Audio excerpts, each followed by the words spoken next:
Hello friends, welcome to stock investment academy. आज इस video में हम समझेंगे कि आईपीओ कैसे अप्लाई करना चाहिए, कौन से आईपीओ अप्लाई करने चाहिए या नहीं करने चाहिए, और अप्लाई करते वक्त कौन कौन से क्राइटेरिया देखना चाहिए। तो मैं अमर भाटिया, एक सेबी रजिस्टर्ड रिसर्च एनालिस्ट, आपके लिए इस वीडियो में आईपीओ का पूरा ए टू जेड, जैसे हमें आईपीओ के बारे में हर एक चीज़ चाहिए होती है इन्फॉर्मेशन, को डिस्कस करने जा रहे हैं। तो सबसे पहले आईपीओ का रिसर्च करने के लिए मैं एक वेबसाइट यूज करता हूं, दैट इज IPOG.com। जब आप गूगल पे जाते हैं और गूगल पर जाकर आप सिर्फ IPOG इतना लिखेंगे और क्लिक करेंगे तो ये वेबसाइट आपको सबसे ऊपर आ जाएगी और आप क्लिक करके यहाँ से इस वेबसाइट को ओपन कर सकते हैं। नाउ हम यहाँ पर ये देखेंगे कि कौन कौन से आईपीओ सबसे पहले अभी ओपन है या कौन से क्लोज्ड हो चुके हैं। तो आप यहाँ देखेंगे कि जिन जिन आईपीओ पर अलॉटमेंट आउट लिखा हुआ है, मीन्स उसका अलॉटमेंट आ गया है। यहाँ पर अलॉटमेंट अवेटेड लिखा हुआ है, मीन्स इसकी एप्लीकेशंस क्लोज हो चुकी हैं, अब आप अप्लाई नहीं कर सकते, अलॉटमेंट आने वाला है। ये देखिए यहाँ डेट दिखाई दे रही है 14 अगस्त से लेकर 18 अगस्त, मीन्स इन दिनों में आप इस आईपीओ को अप्लाई कर सकते हो। और आज जब हम ये वीडियो रिकॉर्ड कर रहे हैं तो आज की डेट है 19 अगस्त। तो 14 टू 18 है, तो ये आईपीओ आपका जो है वो एप्लीकेशंस क्लोज हो चुकी हैं, बट अलॉटमेंट अवेटेड है, अलॉटमेंट अभी आया नहीं है। थोड़ा सा ऊपर जा रहे हैं, अब यहाँ पर देखिए ये लिखा हुआ है क्लोज्ड। क्लोज्ड मीन्स अब इस आईपीओ में कुछ भी नहीं हो सकता। तो हमें कोई ऐसा आईपीओ चाहिए जो ओपन हो, जो लाइव हो। यहाँ देखिए ये लाइव लिखा हुआ है। अब यहाँ पर लाइव क्यों दिखा रहा है? ये आईपीओ है 18 से 20 अगस्त तक अप्लाई करने का टाइम, और आज है 19 अगस्त, तो ये लाइव है, आप इसमें अप्लाई कर सकते हो। बट करना चाहिए ना नहीं करना चाहिए, वो डिसाइड कैसे करेंगे तो वो हम आगे समझते हैं। वीडियो को पूरा लास्ट तक देखिएगा। आज के बाद आपको किसी से पूछने की जरूरत नहीं पड़ेगी कि सर मुझे ये आईपीओ अप्लाई करना चाहिए या नहीं, आप खुद से डिसाइड करने के काबिल बनने वाले हो। चलिए, सो नाउ एक आईपीओ ले लेते हैं। सबसे पहले ये, अब सपोज करो आज मुझसे कोई ये पूछ रहा है कि ये टेमसेंस आईपीओ अप्लाई करना चाहिए, आज 19 अगस्त है, कल से ये आईपीओ ओपन हो रहा है। तो सबसे पहले हम जाएंगे इस आईपीओ पर क्लिक करेंगे। आईपीओ के बारे में बता दूं कि यहाँ पर इश्यू साइज लिखा हुआ है, लॉट साइज लिखा हुआ है, ऑफर प्राइस लिखा हुआ है। इश्यू साइज है 650 करोड़ का, एक छोटा आईपीओ है। लॉट साइज 50 है, मीन्स आप 50 मिनिमम शेयर्स अप्लाई करोगे, उसके मल्टीपल में आप अप्लाई कर सकते हो। ऑफर प्राइस है 285 टू 300, मीन्स 285 एक लोअर बैंड है, आप 285 में भी अप्लाई कर सकते हो, आप 290 में भी, बट आपको अपर बैंड 300 पर ही अप्लाई करना चाहिए। अब जैसे ही मैं यहाँ पर क्लिक करूंगा तो इस आईपीओ का पूरा डिटेल आ जाएगा। अब सबसे पहले एक एक चीज करते के देखते हैं। ये कंपनी का नेम है और यह है मिनिमम इन्वेस्टमेंट, सबसे ऊपर आपको दिखेगा। इस आईपीओ के लिए आपको कम से कम 50 शेयर्स अप्लाई करने होंगे और पर शेयर 300 का वैल्यूएशन है, तो 50 इंटू 300 आपको 15,000 मिनिमम अप्लाई करने हैं। इससे ज्यादा कर सकते हैं आप, बट कम से कम आपको इतना अप्लाई करना होगा। आगे क्या इंफॉर्मेशन मिल रही है वो देख लेते हैं। आईपीओ डेट है 20 से लेकर 24 अगस्त तक, मीन्स आप इन दिनों में अप्लाई कर सकते हैं। 300 का प्राइस बैंड है अपर, 650 का लॉट इश्यूज है, इश्यू साइज है, और 50 का लॉट साइज है।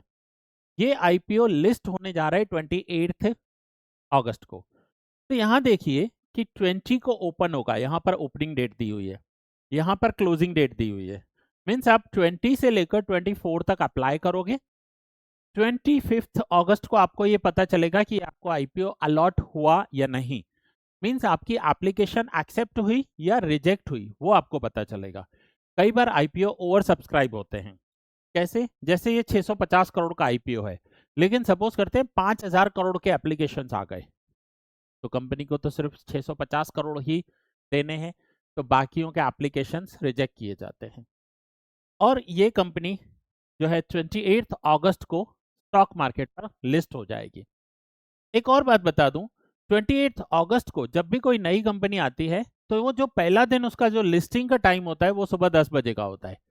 नॉर्मली मार्केट खुलता है 9:15 बजे, लेकिन पहले दिन 10 बजे वो आईपीओ लिस्ट होता है। स्टूडेंट्स ऐसे भी होते हैं जो फर्स्ट टाइम आईपीओ अप्लाई कर रहे होते हैं, वो 9:15 को कंफ्यूज हो जाते हैं कि चार्ट क्यों नहीं खुल रहा है, मेरा सेल क्यों नहीं हो रहा है। यहाँ पर आप ध्यान रखिएगा, पहला दिन 10 o'clock, उसके बाद रेगुलर 9:15 को ये आईपीओ का ओपन हो जाए। थोड़ा सा और आगे जाते हैं।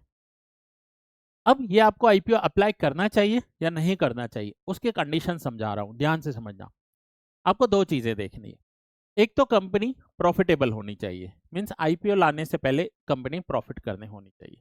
तो प्रॉफिट कहाँ से देखेंगे, तो आप स्क्रॉल कर कर बिल्कुल नीचे चले जाएंगे, तो यहाँ पर आपको पता चलेगा कि कंपनी के प्रॉफिट्स क्या है। आप ये बार्स देख रहे हो और यहाँ पर आपको प्रॉफिट दिखाई दे रहा है कि प्रॉफिट का बार कौन सा होगा, प्रॉफिट आफ्टर टैक्स। एक तो आप यहाँ से देख सकते हो। दूसरा, आप स्क्रीनर पर चले जाइए और स्क्रीनर पर जाकर इस कंपनी का नेम डाल दीजिए, तो यहाँ पर आपको डेटा आ जाएगा। अब देखिए स्क्रीनर पर अभी आईपीओ आया नहीं है, इसलिए और कोई इन्फॉर्मेशन नहीं आ रही है आपको, करंट प्राइस, बुक वैल्यू, कुछ भी नहीं। लेकिन प्रॉफिट एंड लॉस पर तो आप जा सकते हैं। अब प्रॉफिट एंड लॉस पर जाने के बाद आपने देखा 21, 22, 23, 24, 25 एंड 26 कंपनी के प्रॉफिट्स दिखा रहा है। नेट प्रॉफिट की बात कर रहा हूं मैं, नेट प्रॉफिट 18 करोड़, 31 करोड़, 32 करोड़, 41 करोड़, 63 करोड़, 71 करोड़। अगर ये प्रॉफिटेबल कंपनी है और आप इनके प्रॉफिट के नंबर से सेटिस्फाइड हो, तो आपको आईपीओ अप्लाई करना चाहिए। दूसरा, ऑपरेटिंग प्रॉफिट मार्जिन देखें कि कंपनी अपने बिजनेस में कितना परसेंट कमा रही है। On sale 19%, 22, 18, 20, 24, 22। ये जो नंबर्स हैं ये नेगेटिव नहीं होने चाहिए, आपको ये ध्यान रखना है। कभी भी लॉस करने वाली कंपनी के आईपीओ अप्लाई नहीं करना चाहिए। सेल्स के नंबर्स देखेंगे तो वो भी अच्छे खासे इंक्रीजिंग ट्रेंड में। तो पहला क्राइटेरिया कि कंपनी जो है प्रॉफिटेबल होनी चाहिए। अब दूसरा क्राइटेरिया देख लेते हैं। तो दूसरा क्राइटेरिया, आपको आईपीओ जी में ही चले जाना है और यहां जाकर इसी कंपनी का आपको एक्सपेक्टेड प्रीमियम देखना है कि कंपनी एक्सपेक्टेड कितना प्रीमियम दे रही है। अब वो आपको कहां से दिखेगा, तो वो आपको यहां से दिखेगा, ये रहा एक्सपेक्टेड प्रीमियम। देखिए वर्ड में ही लिखा हुआ है एक्सपेक्टेशन, ये होता है अंदाजित। मीन अगर ये आईपीओ आपको लग गया तो आपको पर यूनिट 180 रुपीज का प्रॉफिट हो सकता है। एक्सपेक्टेड है, ये कोई कंफर्म प्रॉफिट नहीं है। ऐसा नहीं है कि इतना तो होगा ही, ऊपर नीचे हो सकता है, कम भी हो सकता है, ज्यादा भी हो सकता है, बट ये एक एक्सपेक्टेड प्रीमियम है 57%। अब 57% मीन्स 300 का अगर स्टॉक है तो 57% जितना प्रॉफिट आपको होगा अगर ये आपको आईपीओ लग गया तो। अप्रोक्स इसका जो रुपी वैल्यू है वो 170 टू 180 रुपीस आ रहा है। तो कभी भी आपको रुपीस नहीं देखने हैं कि कितना रुपए में प्रॉफिट हो रहा है, नहीं, आपको परसेंटेज देखना है। अब ये जो 57% है ना, ये कम से कम 20% होना चाहिए या उससे ज्यादा होना चाहिए, कम नहीं होना चाहिए। अब इसका भी ग्राफ बनता है, आप यहाँ व्यू करेंगे तो जैसे ही ये आईपीओ आएगा तो इसका भी आपको ग्राफ दिखेगा कि ये जो 180 रुपीज का एक्सपेक्टेड प्रीमियम है, जैसे कुछ लोग जीएमपी भी कहते हैं, ग्रे मार्केट प्रीमियम, और यहाँ पर लिखा हुआ है, देखिए एक वार्निंग दी हुई है कि ये अंदाजा है, ऊपर नीचे हो सकता है। तो आप इसका हिस्ट्री भी देख सकते हैं, आप इसका ग्राफ भी देख सकते हैं कि ये आईपीओ 15 अगस्त से लेकर अभी तक इसका ग्रे मार्केट प्रीमियम ऊपर जा रहा है।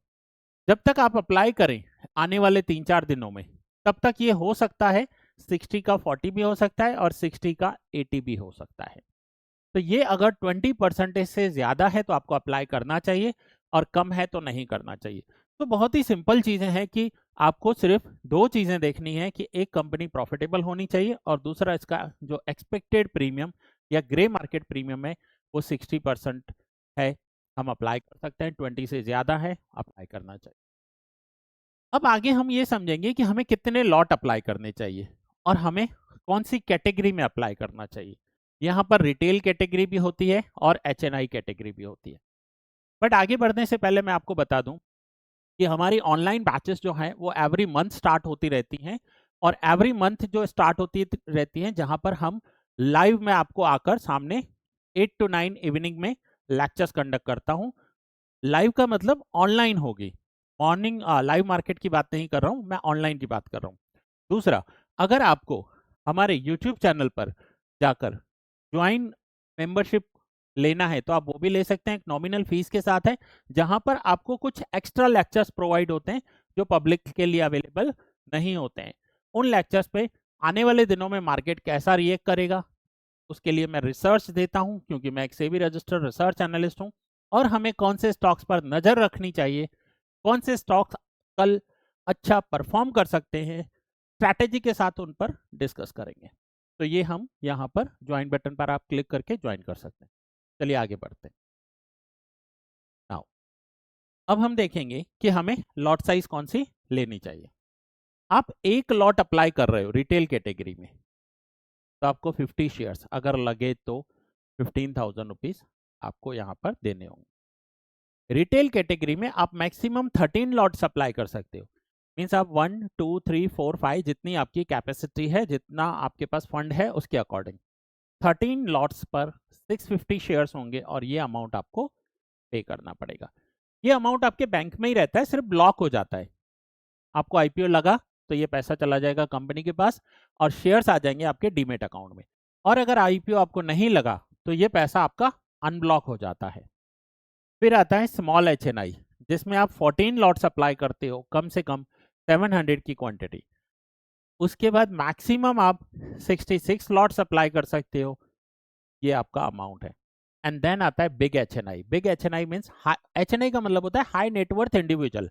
हाई नेटवर्थ का मीनिंग मीन्स जिनके पास बहुत बड़े अमाउंट में या बहुत बड़ी क्वांटिटी में पैसा है, that is high net worth individual. तो आपको लॉट साइज है और ये आपका अमाउंट है। तो फ्रेंड, जब भी आप आईपीओ आए, किसी से पूछने की जरूरत नहीं है कि क्या ये आईपीओ अप्लाई करना चाहिए या नहीं। अब आप सोचिए, मुझे 5,000 स्टूडेंट्स कॉल करके या मैसेज करके पूछ रहे हैं कि सर ये आईपीओ अप्लाई करना चाहिए कि नहीं। मैं कितनों को रिप्लाई कर पाऊंगा, और कैसे पॉसिबल है किसी एक पर्सन के लिए। तो अब से आप खुद से डिसाइड कर पाओगे आईपीओ अप्लाई करना है या नहीं। चलिए कुछ और आईपीओ देख लेते हैं। कुछ और आईपीओ, ये आईपीओ तो आउट हो चुके हैं। अब जैसे ये आईपीओ है, ये कंपनी का नेम लिखा हुआ है, ये आपको इश्यू साइज लिखा हुआ है, यहाँ पर आपको अमाउंट दे रहा है। आपको सिंपल सा इसका प्रॉफिट देखना है, प्रॉफिटेबल है या नहीं है। और ये 23% प्रीमियम दिखा रही है। प्रीमियम में अगर आपको डाउट है, 4-5 दिन आईपीओ ओपन रहता है, आप क्या करो, लास्ट डे पर अप्लाई करो। तब तक आपको पता चल जाएगा कि प्रीमियम में फाइनल रिजल्ट क्या आ रहा है। जैसे मैंने अभी आपको एग्जांपल दिया, इसके लिए 60 है, हो सकता है कल ये 70 हो जाए, 80 हो जाए, 90 हो जाए। ये 20% का क्राइटेरिया क्यों है, आप उस चीज को समझिए पहले। कई बार क्या होता है कि जब आईपीओ लिस्ट होता है ना, तो पहले ये दिखाते हैं 60% प्रीमियम। अब ये 300 रुपए का आईपीओ है और इसका 60% होगा 180। आपको 180 का प्रॉफिट होना चाहिए। बट जब ये लिस्ट हुआ, अगर ये इससे ज्यादा वैल्यू पर लिस्ट हो रहा है, 80% या 100% पर लिस्ट हो रहा है, 100% मीन्स आपका पैसा डबल हो गया, 100% आपको प्रॉफिट होगा, 300 का 600 मिलेगा। तो वेल एंड गुड, बहुत अच्छा है। लेकिन कई बार ये होता है कि 60 आईपीओ दिखाकर, क्योंकि ये एक्सपेक्टेड प्रीमियम है, आईपीओ में 60 दिखाकर 40% पर लिस्ट हो जाता है या 20% पर लिस्ट होता है। तो ये 10-20% ऊपर नीचे होता रहता है। अगर ऊपर हो गया तो ज्यादा अच्छा, आपको ज्यादा बेनिफिट मिलेगा।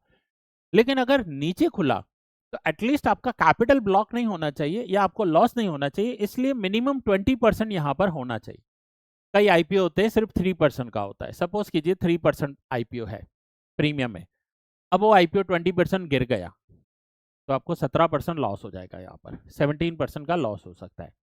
तो आप इस चीज को ध्यान रखिएगा कि आपको ऐसा कोई आईपीओ अवॉइड करना चाहिए। मैं ये नहीं कहूंगा नहीं बढ़ना चाहिए, बट अवॉइड करना चाहिए। मैं पर्सनली उन्हें अवॉइड करूंगा।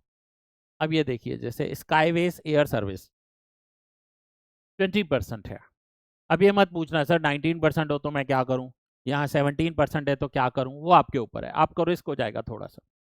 20% है, अगर ये प्रॉफिटेबल कंपनी है आपको जाना चाहिए। दोनों में से एक क्राइटेरिया भी सेटिस्फाई नहीं हो रहा है तो मैं अप्लाई नहीं करता हूं। मैं अपनी बात करूंगा, 17% है, प्रॉफिटेबल कंपनी है, मैं छोड़ दूंगा। चलिए आगे बढ़ते हैं। कुछ ऐसी कंपनीज हैं, देखिए जैसे 14% है, कुछ में 2% होता है, 3% होता है। तो ये बहुत ही सिंपल चीज है, आपको सिर्फ उसका प्रॉफिट देखना है और आपको ये देखना है कि वो कंपनी का एक्सपेक्टेड प्रीमियम कितना आ रहा है। अब आईपीओ अप्लाई करने के बाद कई बार ऐसा होता है वो कंपनी बहुत आगे जाकर ओपन होती है। अब रिसेंटली एक आईपीओ आया हुआ था, कंपनी का नाम था दूत ट्रांसमिशन। अब उस आईपीओ के बारे में आपको बता दूं, ये रहा आईपीओ। जब इस आईपीओ का मैंने वीडियो बनाया था तब यहाँ पर 29% ग्रे मार्केट प्रीमियम दिखा रहा था, मीन्स 20% से ज्यादा है, हमें अप्लाई करना चाहिए। और एक्सपेक्टेड अपर बैंड था 871 और प्राइस था 255, मीन्स ये स्टॉक 1200 पर लिस्टेड होने की संभावना थी, प्रोबेबिलिटी थी। 871 पर कंपनी ने आईपीओ दिया था और प्रीमियम के साथ ये स्टॉक पहले दिन 1200 रुपए पर ओपन होने की प्रोबेबिलिटी थी। अब हम देखते हैं कि इस आईपीओ का क्या हुआ, और इस आईपीओ के बारे में बता दूं, देखिए पूरा का पूरा डिटेल यहाँ आपको अवेलेबल है कि आईपीओ कब ओपन हुआ, कब अलॉट हुआ। 10 अगस्त को ओपन हुआ, 12 को कंप्लीट हुआ, 13 को अलॉट हुआ, 17 को लिस्ट हो गया और आज है 19 अगस्त। अब ये 1200 पर ओपन होने की प्रोबेबिलिटी थी, संभावना थी। अब हम आ जाते हैं इसके चार्ट पर। तो आप देखिए पहले दिन तो ये स्टॉक 1187 पर ओपन हुआ। अब 1200 पर खुलना चाहिए था, तो ऐसा कोई कसम नहीं खाया है कि 1200 पर ही खुलेगा। वो वहां से नीचे भी खुल सकता है, ऊपर भी ओपन हो सकता है। तो ये 1187 का प्राइस आया था। फिर उसके बाद पूरा दिन ऊपर नीचे रहा। नेक्स्ट डे ये स्टॉक सीधा चला गया 1305 पर। अब कुछ स्टूडेंट्स ने 1200 में निकाला होगा और वहां कुछ लोगों ने परचेज भी किया होगा। फिर उसके नेक्स्ट डे ये स्टॉक चला गया 1405 पर चला गया और आज ये स्टॉक 1437 का हाई करके आया है। मींस 1437 के हाई पे जाने के बाद 1405 पर क्लोजिंग दिया है। तो ये स्टॉक एक्सपेक्टेशन तो था कि 1200 पर खुलने वाला है, 1205 पर, बट आप यहां पर देखिए कि इसका प्राइस आ गया 2 दिन के अंदर ही ये स्टॉक 1200 से 1400 हो गया। और कुछ स्टॉक्स ऐसे भी होते हैं आईपीओ आने के बाद 2-4 दिन 1 हफ्ते तक बढ़ते हैं और फिर वहां से नीचे आ जाते हैं। आप अगर लॉन्ग टर्म इन्वेस्टर हो, कंपनी प्रॉफिटेबल है, अच्छी कंपनी है, आप उसे साल 2 साल 5 साल रख सकते हैं। अगर आपको और कोई आईपीओ अप्लाई करना है और यहां से पैसे निकालने हैं तो आपको लिस्टिंग गेन लेकर निकल जाना चाहिए। लिस्टिंग गेन का मीनिंग होता है कि आपने 15,000 रुपए लगाए, जैसे अभी के आईपीओ की बात कर रहा हूं जो हमने यहाँ पर डिस्कस किया। आपने इस आईपीओ में 15,000 रुपीज लगाया, आपको ये आईपीओ लग गया, 60% प्रॉफिट दे रहा है। 60% का मतलब होता है अप्रोक्स 9,000 रुपीज प्रॉफिट होगा। अगर आपने यहाँ पर रिटेल कैटेगरी में एक लॉट अप्लाई किया है 15,000 का, तो आपको यहाँ 9,000 जितना अभी के जीएमपी के अकॉर्डिंग प्रॉफिट हो सकता है। अगर आपने यहाँ 2 लॉट अप्लाई किए 30,000 के, तो आपको 18,000 का प्रॉफिट हो सकता है। ये आपकी कैपेसिटी पर डिपेंड करता है कि आपको कितना अप्लाई करना है। आप 10 लाख वाला एप्लीकेशन भी लगा सकते हैं, अगर लग गया तो 6 लाख रुपए जितना प्रॉफिट हो सकता है आप। तो फ्रेंड्स इस जीएमपी को देखिए, लेकिन अगेन आपको ये कहूंगा कि ये ऊपर नीचे होता रहता है। अब कई बार ऐसा है कि 60% या 57% अभी आ गया आईपीओ ओपन होने से पहले ही, तो ये आईपीओ और भी आगे जा सकता है। अब यहाँ है कई स्टूडेंट्स बोलते हैं सर आईपीओ लगता नहीं है, अब ओवर सब्सक्राइब होते हैं, कंपनी को देने हैं 650 करोड़ के आईपीओ शेयर्स देने, और यहाँ 5,000 करोड़ के एप्लीकेशन आ गए, कंपनी भी क्या करेगी, रिजेक्ट करने ही हैं, कई लोगों के रिजेक्ट होते हैं। तो यहाँ पर ऐसा कुछ भी नहीं है, आपको अप्लाई करना है आप कभी भी अप्लाई कर सकते हैं। अगर आपको प्रोबेबिलिटी बढ़ानी है, आपको लग रहा है कि आपको ज़्यादा संभावना होनी चाहिए, तो आप अपने अलग अलग फैमिली मेंबर या अलग अलग डीमेट अकाउंट से अप्लाई कर सकते हैं। तो फ्रेंड्स यहाँ पर हमने आज आईपीओ रिलेटेड कुछ टॉपिक्स कवर किए। बहुत ही इजीली आप खुद से डिसाइड कर सकते हो कि आपको आईपीओ अप्लाई करना है या नहीं करना है। तो इस वीडियो को यहीं पर ही कंप्लीट करते हैं, बहुत जल्द मिलेंगे एक नए वीडियो में। Thanks for watching.